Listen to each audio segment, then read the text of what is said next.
Derechos Humanos como el demandado. ¿Quién era la señora Olga Yolanda Maldonado Ordóñez?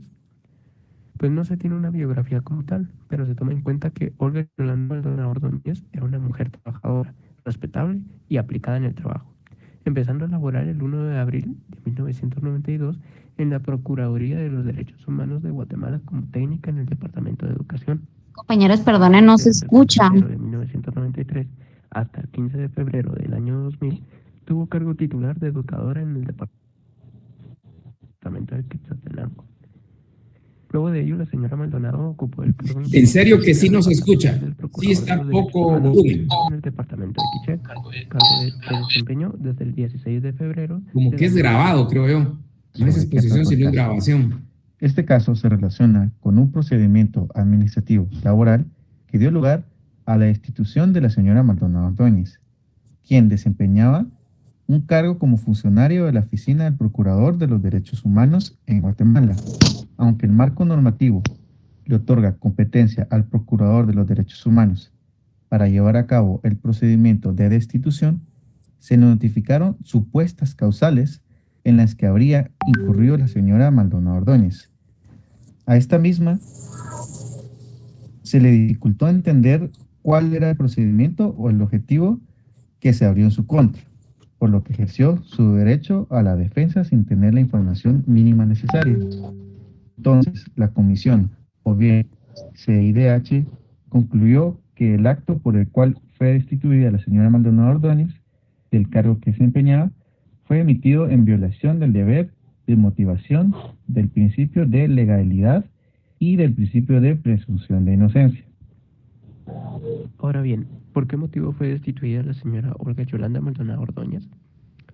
Pues un 21 de febrero del año 2000, Marco Tulio, Joel Enrique, José Roberto y Óscar Armando, todos ellos de apellido Maldonado Ordóñez, y hermanos de Olga Yolanda, presentaron un escrito ante el Procurador de los Derechos Humanos mediante el cual formularon acusaciones contra la señora Maldonado Ordóñez, que tenía relación con una presunta falsificación de la escritura pública número 470, publicada el 11 de octubre del año 1994. Sobre cesión de derechos solicitaron que se le aplicara una sanción moral. El 5 de abril del año 2000, conforme con el artículo 76 del Reglamento Personal del Procurador de los Derechos Humanos, se le informó a Olga la denuncia presentada por sus hermanos. Asimismo, se le notificó la supuesta causal de despido contenida en el artículo 74, numeral 4 y 15 del reglamento mencionado. También se le notificó que tenía derecho a presentar pruebas o documentos que desmintieran los cargos contenidos en la denuncia presentada por sus hermanos dentro de un plazo de 2 días. La señora Maldonado presentó las pruebas el mismo día, el cual señaló que los hechos levantados en su contra eran falsos. El 16 de mayo del año 2000, el Procurador de los Derechos Humanos emitió el acto número 81-200, mediante el cual resolvió destituir a la señora Olga Yolanda Maldonado Ordóñez del cargo interino de auxiliar departamental. Destitución que se hacía extensiva al cargo de educadora, el cual decía que por tener una serie de actos jurídicos y litigios de orden familiar, cuya resolución podría afectar seriamente a la institución del Procurador de los Derechos Humanos por la relación laboral que tenía la señora Maldonado Ordóñez. En virtud de esto, se imputó la escritura pública 470 por falsificación de firma, faccionada supuestamente por el notario Mariano Orozco de León, en la que aparecen 2 firmas cuando deberían de ser 3, en conformidad con la copia simple y legalizada. Según hace constar la resolución, se fundamentó en lo dispuesto en el artículo 74, numeral 4 y 15 del Reglamento Personal del Procurador de los Derechos Humanos y el Código de Trabajo de Guatemala. Procedimiento administrativo ante la Oficina Nacional de Servicio Civil. Para entender de mejor manera los hechos que se desarrollaron de manera cronológica ante los recursos interpuestos por la presunta víctima. El 22 de mayo del año 2000, la señora Maldonado presentó un recurso de apelación contra el acuerdo número 81/2000 ante la Oficina Nacional de Servicio Civil, solicitando que se declare improcedente su destitución y se reinstalara en los cargos que venían desempeñando en la Procuraduría de Derechos Humanos. El 29 de mayo del 2000, la Oficina Nacional de Servicio Civil resolvió que el recurso declarado la incompetencia de esta oficina y de la Junta Nacional de Servicio Civil para conocer cuestiones relativas a la reinstalación o pago de prestaciones laborales derivadas a la no aplicación de la Ley de Servicio Civil, debido a que la Procuraduría de Derechos Humanos era una entidad que regía su propio reglamento. Dicha resolución tuvo como fundamento legal el artículo 108 de la Constitución Política de la República de Guatemala y las disposiciones de la Ley de Servicio Civil relativas al marco de la aplicación respecto al procedimiento ante el Procurador de los Derechos Humanos. El 2 de junio del año 2000, la presunta víctima interpuso un recurso de revisión ante el Procurador de los Derechos Humanos, solicitando que se revocara el acuerdo número 81-200 que había resuelto su destitución y, en consecuencia, su inmediata reposición a los cargos que venía desempeñando. Resulta que dicho acuerdo no estaba firmado por el Procurador de los Derechos Humanos, sino por el jefe de la Unidad de los Recursos Humanos de la Procuraduría de los Derechos Humanos, sustentándose en los artículos 79 y 80 del Reglamento Personal del Procurador de los Derechos Humanos. El 16 de junio del año 2000, el recurso de revisión interpuesto fue declarado sin lugar debido a que las causas que motivaron su destitución son de índole familiar, por lo que resultan aplicables los numerales 4 y 15 del artículo 74 del Reglamento Personal del Procurador, sin que en ningún momento el Procurador se convierta en juzgador y sancionador. El 20 de junio del año 2000, la presunta víctima presentó un recurso de apelación ante la Sala Segunda de la Corte de Apelaciones de Trabajo y Prevención Social contra la denegatoria del recurso de revisión. En el recurso de apelación, la señora Maldonado señaló que no existía en el expediente de su destitución ningún hecho o acto que constituyera alguna de las causales contempladas en los numerales 4 y 15 del artículo 74 del Reglamento Personal del Procurador. El 26 de junio del año 2000, la Sala Segunda de la Corte de Apelaciones resolvió abstenerse de entrar a conocer el asunto por carecer de competencia para pronunciarse. En su resolución, la Sala Segunda de la Corte de Apelaciones señaló que la competencia asignada a las salas de trabajo y prevención social es solo para conocer en única instancia y a esta se limita los casos de resoluciones administrativas definitivas dictadas por la Junta Nacional de Servicio Civil, de acuerdo a lo estipulado en el artículo 80 de la Ley de Servicio Civil. Las resoluciones dictadas por los jueces de trabajo y prevención social o por los tribunales de arbitraje cuando se procede a la apelación o la consulta.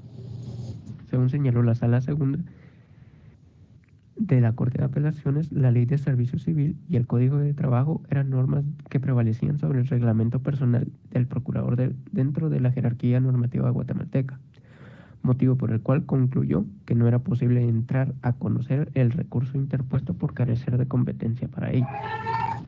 Finalmente, la Corte hace notar que la alegada violación del artículo 25 de la Convención no se refiere a un nuevo análisis de lo decidido por los tribunales internos, sino que se concentrará en determinar si los recursos intentados por la señora Maldonado fueron sencillos y eficaces a fines de garantizar su acceso a la justicia conforme con la Convención Americana. La comisión señaló que el escrito de 5 de abril del año 2000, mediante el cual se notificó la imputación de cargos a la señora Maldonado, se limitó a mencionar los artículos del reglamento en los cuales se basa el despido y hacer una referencia a la comunicación de sus hermanos, sin otorgar mayores detalles o precisión sobre la conexión entre los dos. En ese sentido, la comisión alegó que la inclusión de información precisa sobre el objeto de procedimiento y las causales específicas que serían consideradas resultaba fundamentalmente para el ejercicio de derecho a la defensa de la señora Maldonado Ordóñez, pues las causales establecidas en los artículos 74.4 y 74.15 del reglamento guardaban diferencias significativas en su contenido. Trámites ante la Comisión. El 15 de julio del año 2002, la Comisión Interamericana de los Derechos Humanos, o bien CIDH, recibió una petición presentada por la señora Maldonado Ordóñez y los abogados Alejandro Sánchez y Jorge Rodríguez Ovalle, en la cual se alega la responsabilidad del Estado de Guatemala por la falta de respeto a las garantías judiciales y a una debida protección judicial tras su despido del cargo que ocupaba como educadora y auxiliar de la Procuraduría de Derechos Humanos en los departamentos de Quiché y Quetzaltenango. Los peticionarios sostuvieron que el Estado guatemalteco era responsable por la violación del derecho a las garantías judiciales y a la debida protección judicial consagrados en los artículos 8 y 25 de la Convención Americana de Derechos Humanos, en perjuicio de la víctima. Al negarle toda posibilidad de que una autoridad superior revisara la decisión de destitución al cargo como auxiliadora departamental, en cuanto a la admisibilidad del asunto, el Estado alegó que los recursos de la jurisdicción interna no habían sido agotados, ya que los peticionarios no interpusieron todos los recursos disponibles ante la legislación interna. Los peticionarios, por su parte, alegaron haber intentado y agotado todos los recursos disponibles para restablecer la situación laboral de la señora Maldonado. Tras analizar las posiciones de las partes, la comisión concluyó que era competente para decidir sobre el reclamo presentado por los peticionarios y que el caso era admisible, a la luz de los artículos 46 y 47 de la Convención Americana. El 19 de agosto del año 2002, la CIDH procedió a dar trámite a la petición identificada bajo el número 1643-2002, conforme a las normas del reglamento vigente a partir del 1 de mayo del 2001, y transmitió a las partes pertinentes de la denuncia al Estado, con un plazo de 2 meses para presentar observaciones. El 1 de noviembre del 2002, el Estado guatemalteco solicitó una prórroga para presentar sus observaciones, la cual fue otorgada por la CIDH el 8 de noviembre del año 2002 por un plazo de 1 mes. El 15 de diciembre de 2002, el Estado presentó sus observaciones, las cuales fueron transmitidas a los peticionarios el 26 de diciembre del 2002, con un plazo de 30 días para presentar su respuesta. El 10 de febrero de 2003, los peticionarios enviaron sus observaciones a la respuesta del Estado, siendo esta la última comunicación que obra en el expediente. ¿Por qué llegó el caso a la Comisión Interamericana de Derechos Humanos? La Corte Interamericana de Derechos Humanos es competente para conocer el presente caso, ya que el Estado de Guatemala ratificó la Convención Americana sobre Derechos Humanos el 25 de mayo de 1978. De la misma forma, aceptó la competencia contenciosa de la Honorable Corte de la Corte Interamericana de Derechos Humanos el 9 de marzo de 1987, la cual realizó bajo los siguientes términos, declarados en el artículo 1 y artículo 2. Por tanto, la Comisión tiene competencia para examinar la petición, esto concerniente al Estado. La Comisión tiene competencia para conocer la petición por cuanto a ella... Jovenazos, 2 minutos les queda. 2 minutos les queda. Americana, que habrían tenido es el problema de estar grabando la situación. 2 minutos les queda. La Comisión tiene competencia porque en la Comisión se denuncian violaciones a derechos humanos protegidos por la Convención Americana. La CIDH tiene competencia por cuanto a la obligación de respetar y garantizar los derechos protegidos en la Convención Americana ya se encontraba en vigor para el Estado en la fecha en que habrían ocurrido los hechos alegados en la petición. Conceptos jurídicos. Según el reglamento del personal del procurador, artículo 74, numeral 4, causas de despido, nos indica, los trabajadores de la institución pueden ser destituidos de sus puestos sin ninguna responsabilidad para esta. Se incurre en alguna de las cláusulas. Cuando el trabajador comete algún delito o falta contra la propiedad en perjuicio de la institución o de alguno de sus compañeros de labores o en perjuicio de terceros en el lugar de trabajo. Asimismo, cuando cause intencionalmente por descuidos o negligencias daño material en el equipo, máquinas, herramientas y demás objetos relacionados con el trabajo. Número 2. Según el reglamento del personal del procurador, artículo 74, numeral 15, causas de despido nos indica. Cuando el trabajador ejecute actos que contravengan disposiciones legales que impliquen el propósito de causar perjuicio a la institución o violación de normas de trabajo que constituyen actos manifiestos de sabotaje contra las operaciones y actividades de la institución. Número 3. Según el reglamento del personal del procurador, artículo 75, pérdida de derecho nos indica lo siguiente. Despido justificado se hará sin responsabilidad de la institución y hace perder al servidor todos los derechos que concede este reglamento, con excepción de pensiones, vacaciones, aguinaldos y demás que se establezcan de conformidad con la ley, como derechos irrenunciables. Número 4. Código de Trabajo de Guatemala, artículo 77. Son causas justas que facultan al patrono para dar... Buenazos, solo pásenme a qué fue lo que resolvió la Corte, por favor. Lo que resolvió la Corte Interamericana. ¿Qué fue lo que resolvió la Corte Interamericana, por favor? En su perjuicio. Dispondrá de sí mismo si la institución, religión, opinión política o de cualquier otra índole, origen nacional o social, posición económica, nacimiento o cualquier otro, y contar con los medios adecuados. La Comisión Interamericana señaló que el Estado violó el derecho de la señora Maldonado a ser oída con las debidas garantías, contar con una motivación suficiente para su destitución, que se respetara el principio de presunción de inocencia, que se le informara de manera suficiente las bases de sus procesamientos y contar con los medios adecuados para ejercer su defensa, establecidos en los artículos 8.1 y 8.2 de la Convención. La Comisión también concluyó que el Estado violó el principio de la legalidad establecida en el artículo 9 de la Convención. Todo lo anterior me están hablando de la Comisión o Corte Interamericana. Me están hablando de la Comisión o Corte Interamericana. La Comisión recomendó al Estado lo siguiente. Número 1. Reparar integralmente a la señora Maldonado por las violaciones declaradas integralmente a la señora Maldonado por la no están coordinando la presentación para ejercer su defensa. No están coordinando la presentación. Y lamento, es un caso interesante, pero es un caso laboral, es el primer caso laboral que conoció la Corte Interamericana de Derechos Humanos. Y ustedes están hablando de comisión, eso es lo que yo no entiendo, ¿es la comisión o fue la Corte? Procesos de naturaleza. Bueno, parémosla y nos vamos con el siguiente grupo, por favor. Lamento esta situación. Siguiente grupo. Licenciado. Sí. Buenas noches, compañeros. Compañera, disculpa, solo quiero hablar un ratito con el licenciado. Sí. Lo que pasa es que hicimos esta dinámica con el grupo debido a que los paros nos afectaba un poco en el sentido de volver a las casas, a los hogares.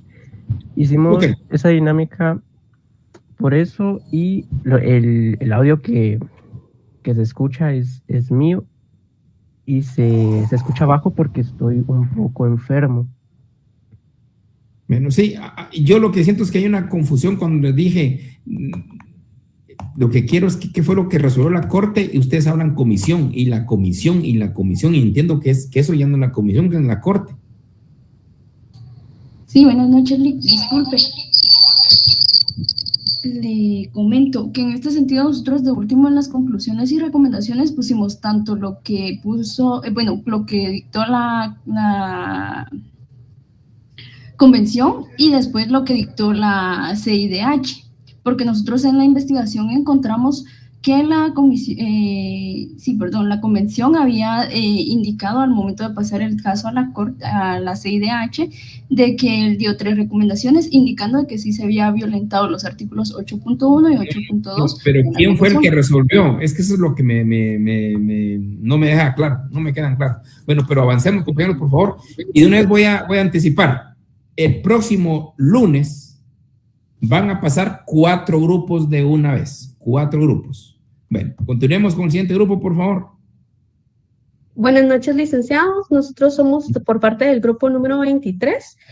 Si tenemos más de algún problema con el audio, por favor, nos avisan también. Pero aquí estamos.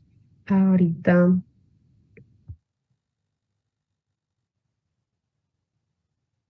¿Ya se ve la presentación? Sí. Sí, compañero. Gracias. Perfecto.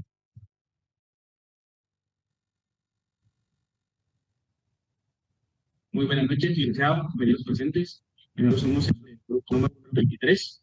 A nosotros nos tocó el caso de los miembros de la aldea Chichupac y comunidades vecinas del municipio de Ravenal versus Guatemala.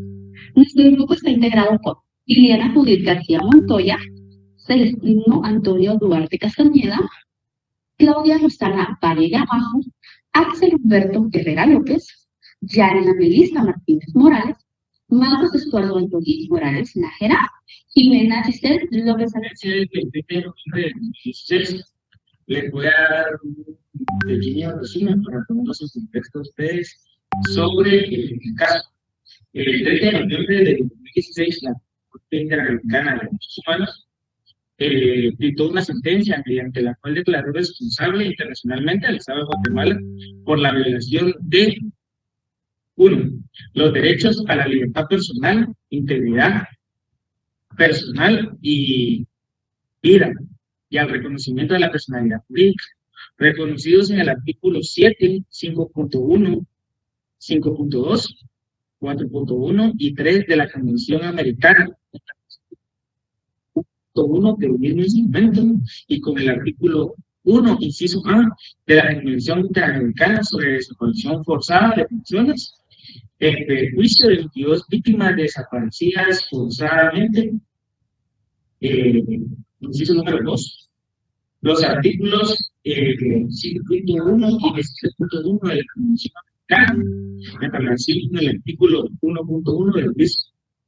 La circulación y residencia establecida en el artículo 1 de la Convención Americana de las personas que fueron expulsadas luego del 9 de marzo de 1987 y 4.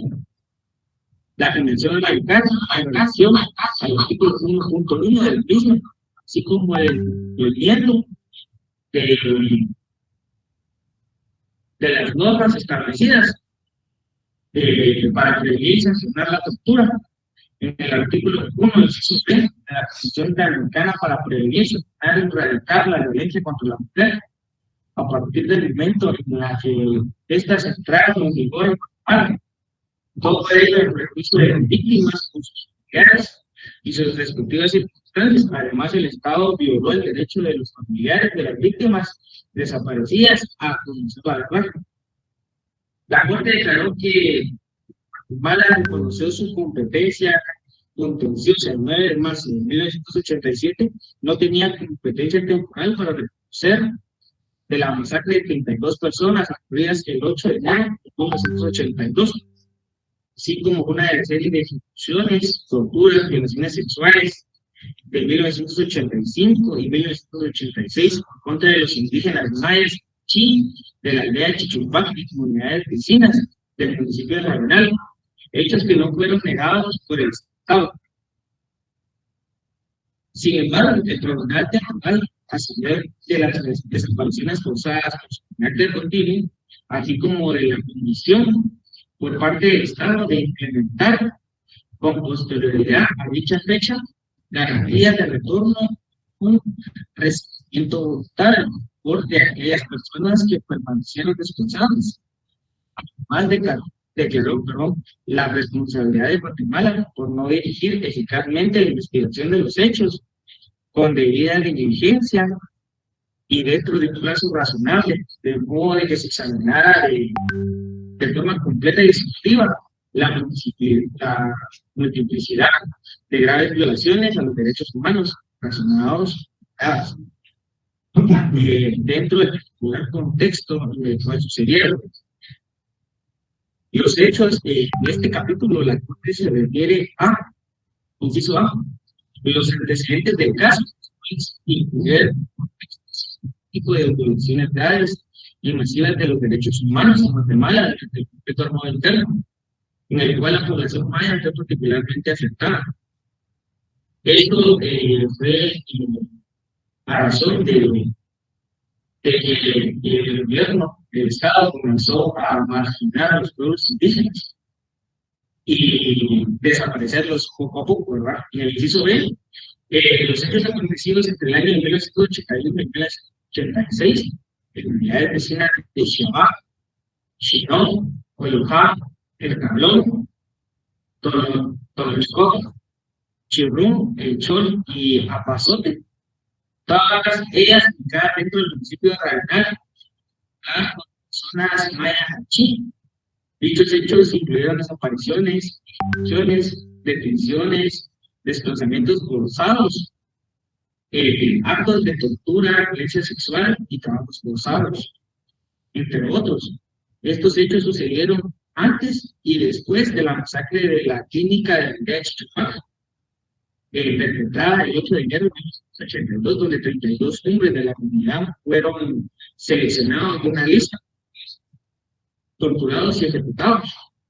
Esto en el inciso C de los hechos de la Corte dice que los hechos relativos a las investigaciones abiertas, en este caso se tramitaron 2 expedientes relacionados con la investigación de los hechos de la masacre del 8 de enero de 1982, uno ante la comunidad de casos especiales y violaciones de los derechos humanos del Ministerio Público, abierta a partir de una denuncia interpuesta en marzo de 1993, y aún en etapa de investigación y otros ante el Procurador de los Derechos Humanos de Guatemala, que dictó una resolución en septiembre de 1996, pues entre los años de 1995 y 2010, todos estos estarían aún en etapa de investigación. porque al gobierno, al Estado, simplemente se conocía estas investigaciones, ya que es sancionado. No se advierten acciones dirigidas a la determinación de los responsables en 7 de estos 9 expedientes. En los 2 expedientes restantes se registraron algunas actuaciones dirigidas a determinar responsabilidades, pero estas fueron mínimas. El transcurso de esto, ¿verdad? Era hechos a la voluntad personal, integridad personal y la víctimas de desaparición forzada, así como derechos a la integridad personal, acción de responsabilidades. Usted recordó que una de las características de la desaparición forzada era la social, es que lleva la negativa del Estado de reconocer que las víctimas y de proporcionar información al respecto, al propósito de generar de provocar intimidación y superación de derechos. Así mismo reiteró que la desaparición forzada ha incluido con frecuencia la reducción de derechos. Así mismo reiteró que la desaparición forzada articuló sin un juicio, seguida del ocultamiento de los ángeles, toda vez de alguien tiene, y procurar la impunidad de quienes lo cometieron. En este sentido, advirtió que ha conocido de casos en los cuales la existencia de mayores y menores indicios sobre la parte de las víctimas no modificó la calificación como desaparición forzada. Fue precisamente lo que los agentes estatales hicieron después de dar muerte a las víctimas. Esto es la adopción de medidas dirigidas a ocultar lo que realmente había ocurrido, por borrar todo rastro de los cuerpos para evitar su identificación o que su destino, o de su destino, perdón, y para ellos fue establecido. Lo que se permitió a la Corte concluir la desaparición forzada de las víctimas. En el caso concreto, teniendo en cuenta las acciones llevadas a cabo por las fuerzas de seguridad del Estado, la Corte analizó la situación de 81 personas cuya desaparición forzada fue realizada y que concluyó que no era procedente que 59 personas fueron víctimas de desaparición forzada, ya que respecto de 21 de ellas, no se desprende que haya mediado intento alguno de los agentes estatales de ocultar su muerte.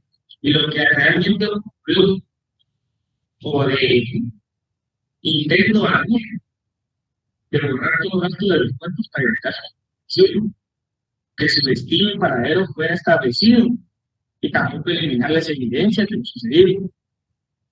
Lo que quiere decir esto es que las 21 personas que han tenido conocimiento claro y que las víctimas fueron afectadas, incluso de los mismos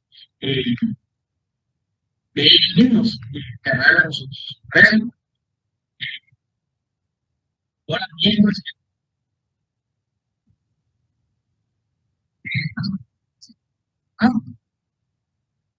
está.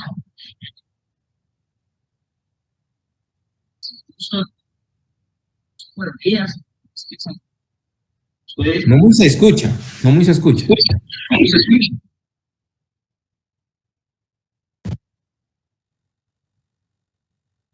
¿Se dejó de escuchar, compañeros? Perdonen. A usted sí. Sí. Ok. Lo voy a volver a poner. Lo voy a quitar la presentación. Esta es una presentación pregrabada también.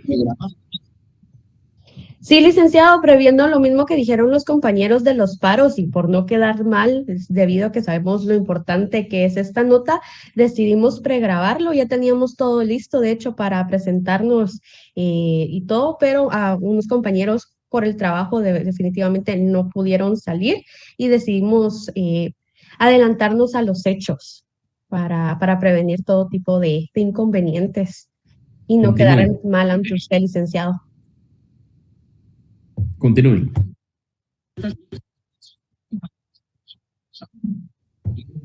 Pero la grabación está mala. Y nos quedan 5 minutos. Yo creo que es el internet de la compañera, licenciado, porque ese aunque fuera pregrabado, nosotros tuvimos que verificarlo para que no hubiera ningún contratiempo a la hora de hacer la presentación. Entonces, yo creo que posiblemente tal vez es el internet que ha tenido tal vez caída de señal y por eso es que se escucha entrecortado.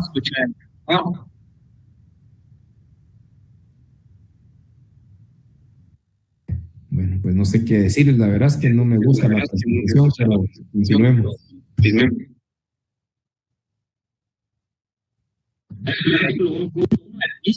El artículo 1, inciso A, de la Convención Interamericana sobre Desaparición Forzada de las Personas en su perjuicio.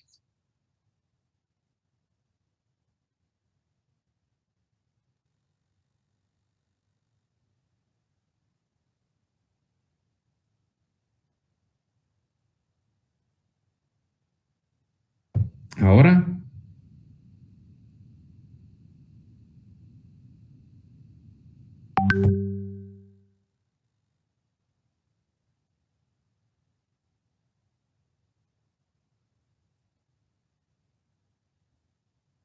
Eliana, disculpa, ¿estás ahí? Si no, comparto yo en el minuto que se quedó, porque de verdad creo que no sé qué.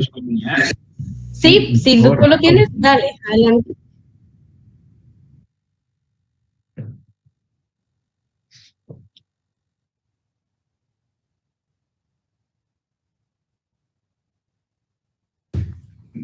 el tema de los pregrabados es esto, que pueden aparecer circunstancias como esta y ustedes deben de estar preparados para solucionar cualquier circunstancia. Aunque sea, como se dice, a capela se sacan las cosas. Pero así como están pendiendo del sistema pregrabado. Si yo les diría, bueno, concreticemos y en 2, 3 minutos vayamos a la médula del tema,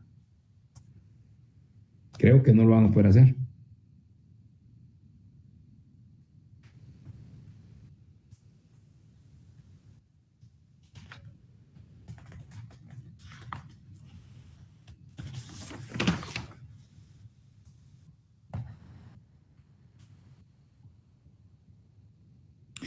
Este caso efectivamente es un caso donde se habla de desapariciones forzosas, asesinatos, violaciones de esta aldea de Rabinal, y que efectivamente el Estado de Guatemala pues, fue sancionado, como ya en otras ocasiones se ha visto.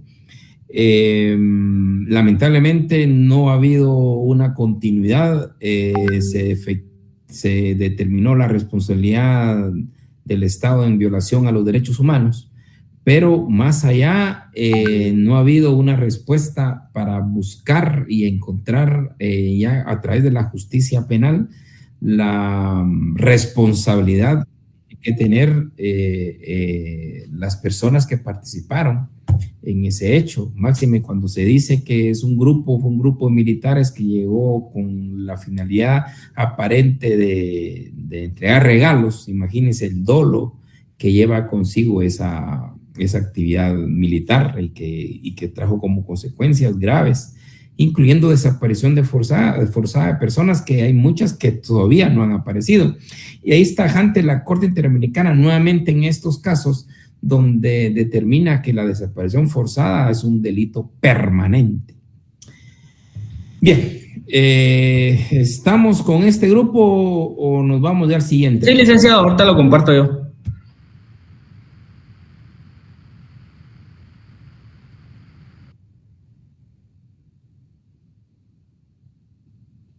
Sí, en lo que el compañero termina de compartir, lo que dice el licenciado es muy cierto. De hecho, una de las resoluciones que dio la Corte, adelantándome un poco a lo que se dice en la presentación de hecho, es de que Guatemala tiene que seguir respondiendo ante los familiares de las 22 víctimas de desaparición que se dio. para seguir apoyándoles con la investigación, investigaciones que siguen abiertas, que no se han resolvido porque efectivamente los cuerpos no se encuentran y Guatemala está obligada a darles el apoyo a esas familias hasta que al fin den con el paradero de ellos. Como tal, sabemos que aún no se han encontrado casi ningún cuerpo a partir de esas desapariciones que vienen con la bendita y recordada G2 y la camioneta blanca, que se dio todo dentro del conflicto armado interno. Compañero, ¿ya lo tienes? Sí, permíteme. Perfecto. No sé si están viendo mi pantalla. Es que tienen dos audios.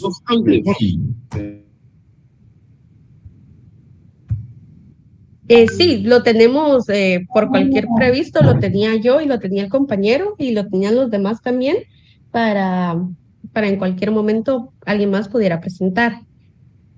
Bueno, dejémoslo así, nos vamos al siguiente caso, por favor. Vamos con la inseminación artificial, el grupo 24. Yo les vuelvo a reiterar, el próximo lunes tenemos grupo 25, 26, 27 y 28. Vuelvo a repetir, el próximo lunes, porque ya estamos con solo 2 fechas, 25, 26, 27 y 28, respetando obviamente el tiempo, 15 a 20 minutos. Vamos con el 24, por favor.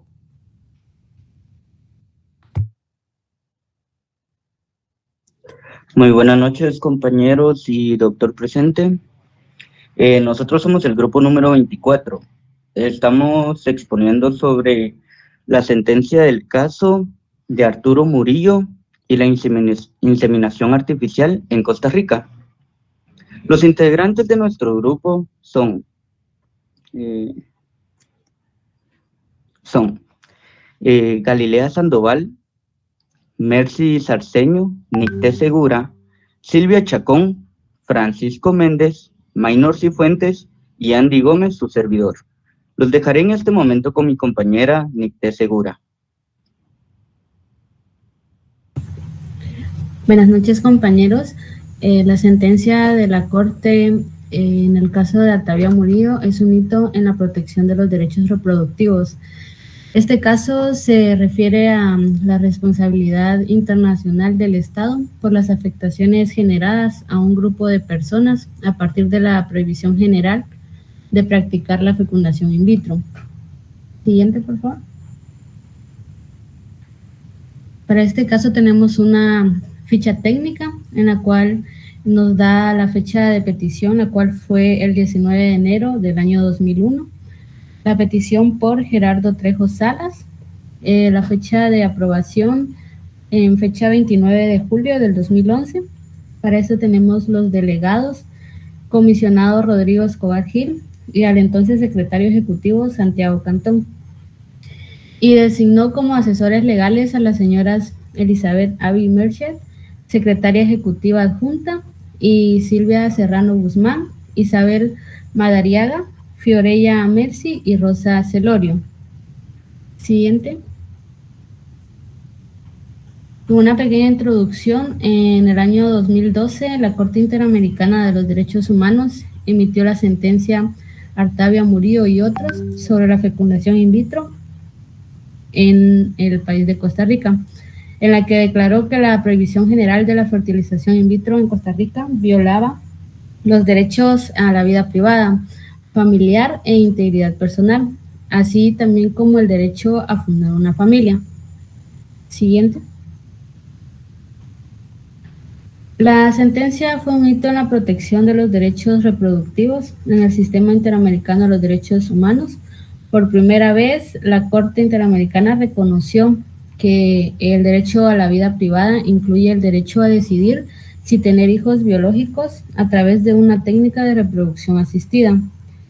La Corte también sostuvo que la prohibición de la fecundación in vitro en Costa Rica era discriminatoria. Esto porque afectaba de manera desproporcionada a las mujeres y las parejas que tienen dificultades para concebir de forma natural. Siguiente.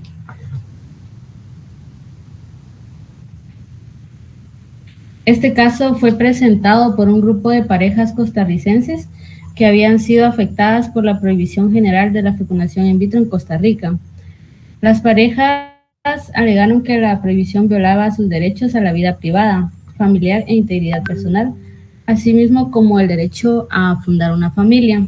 Para los hechos, tenemos un resumen de que el presente caso se relacionan con la aprobación del decreto ejecutivo número 24029-S con fecha 3 de febrero de 1995, emitido por el Ministerio de Salud, el cual autorizaba la práctica de la fecundación in vitro para parejas conyugales y regulaba su ejecución.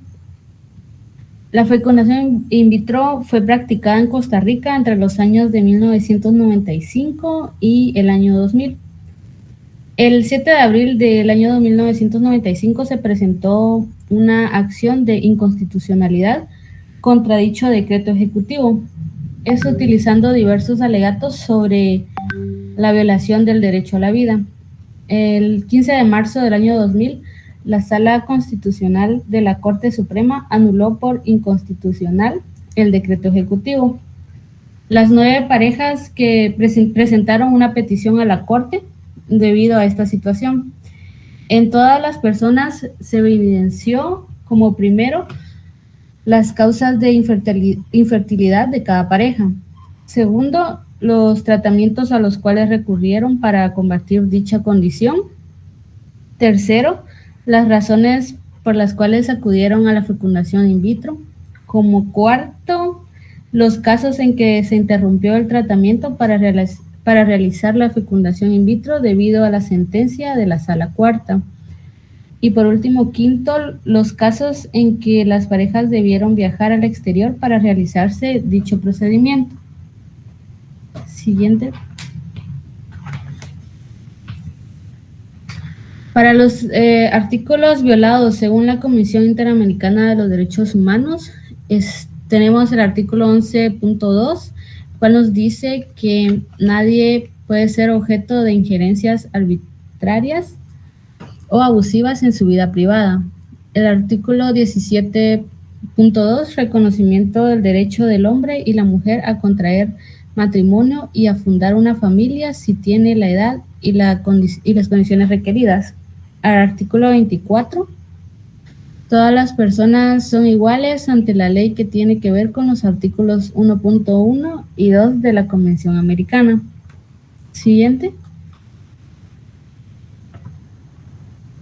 Sobre la decisión de la Corte Interamericana reconoció que el derecho a la vida privada incluye el derecho a decidir si tener hijos biológicos a través de una técnica de reproducción asistida.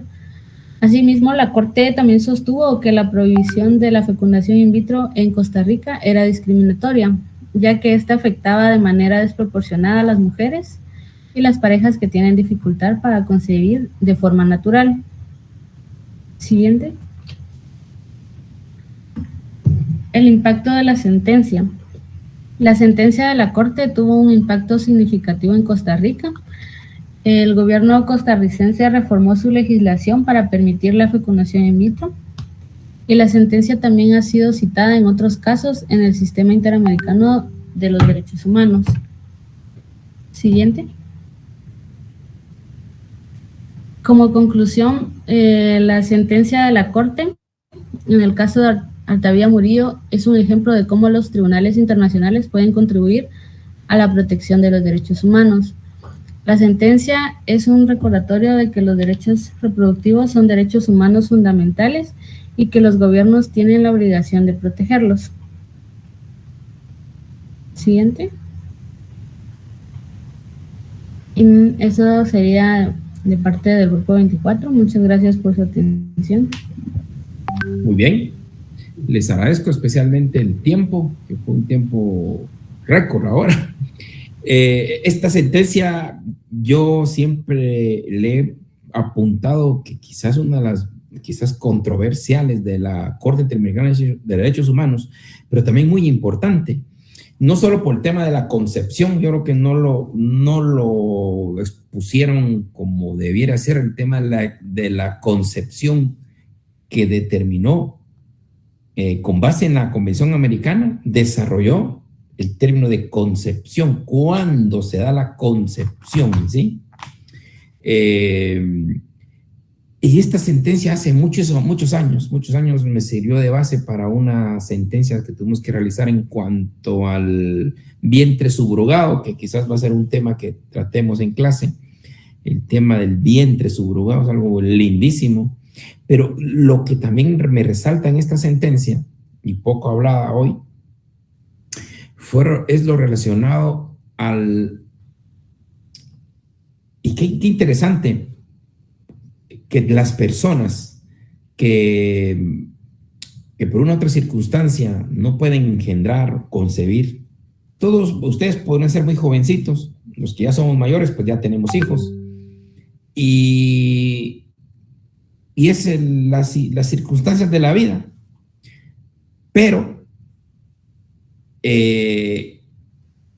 a una determinada edad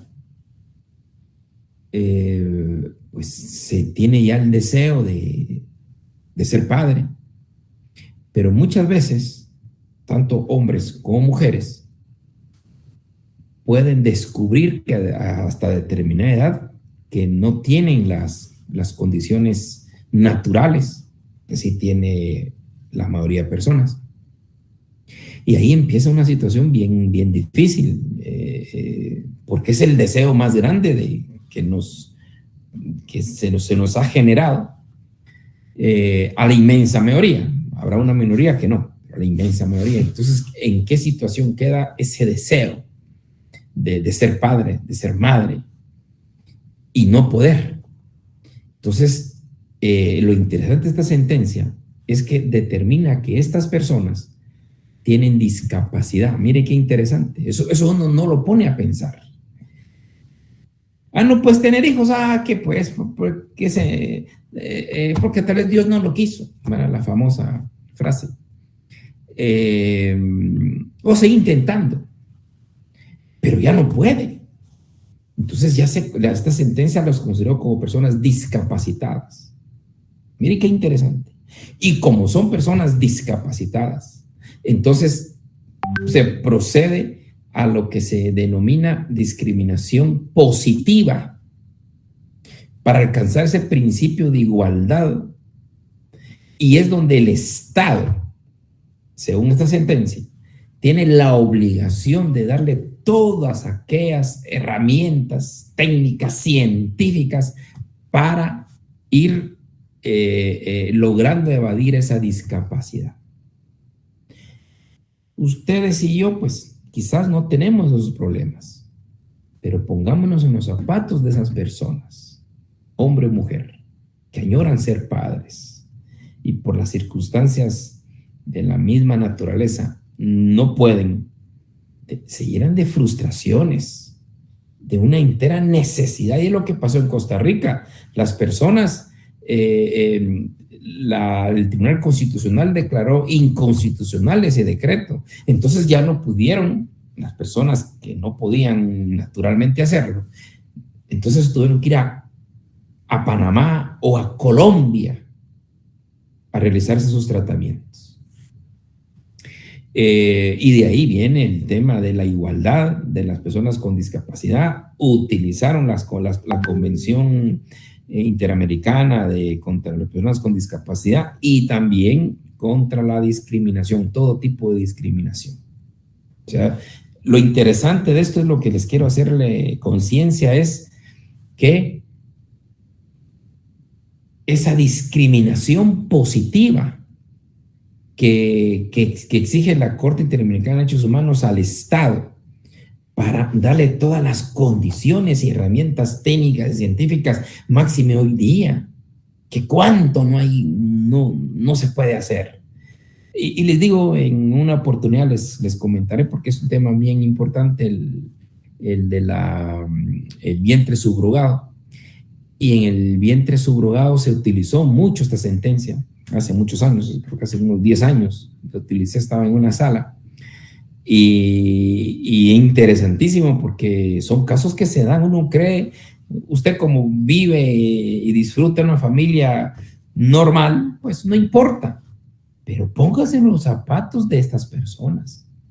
En este caso concreto, que ya no voy a hablar más sino en su momento, una señora quería darle un niño a su esposo, amaba tanto a su esposo también quería ser padre con ella, pero no podían.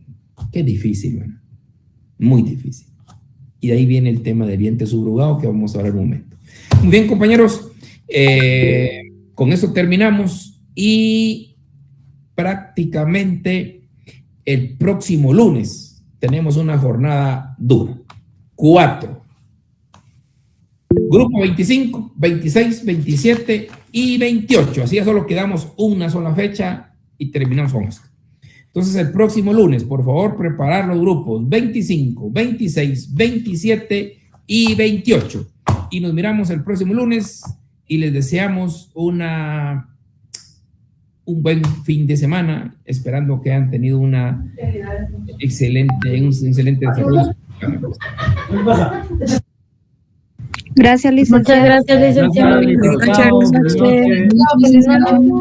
noches. Igualmente. Buenas noches. Gracias, Buenas noches, licenciado. Buenas noches, licenciado. Feliz noche.